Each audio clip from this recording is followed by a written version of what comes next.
નમસ્કાર દર્શક મિત્રો, હું છું પ્રિયા માધવણી. આપ જોઈ રહ્યા છો લોકશામના news.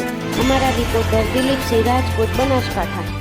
Deodar PI K H. Bihola, PSI N P. Sonara, Raghubhai, Sureshbhai, Dilipsinh, Jagdishkumar, Rajeshkumar સહિત સ્ટાફના માણસો ચીભડા ઓપી વિસ્તારમાં પેટ્રોલિંગમાં હતા. તે દરમિયાન ખાનગી રાહે મળેલ બાતમી હકીકત આધારે હકીકતવાળી સ્વિફ્ટ ગાડી નંબર GJ10 AP 7883 વાળી ગાડી આવતા સદરે ગાડી ઊભી રખાવતા ગાડીને ચાલક ગાડીમાંથી ઉતરી બાવળોની આડાશમાં ભાગી ગયેલ અને ગાડીમાં સાથે બેસેલ ઈસમ વિનોદ કુમાર સ.ઓ. પ્રકાશચંદ ભગારામ જાતે સાહુ વિશ્નોઈ, ઉંમર વર્ષ 20, ધંધો ખેતી, રહે ડાઉકિયા કી ધાણી, તાલુકો ચિતલવાણા, જિલ્લો ઝાલોર, રાજસ્થાન વાળાને પકડી પાડેલ અને ગાડીમાંથી ભારતીય બનાવટો વિદેશી દારૂની પેટીઓ તથા છૂટી બોટલો મળી કુલ બોટલ 658, કિંમત રૂપિયા 1,47,310 તથા સ્વિફ્ટ ગાડી તથા મોબાઈલ મળી કુલ કિંમત રૂપિયા 4,84,310 નો મુદ્દામાલ કબજે કરી કાયદેસરની કાર્યવાહી કરી હતી.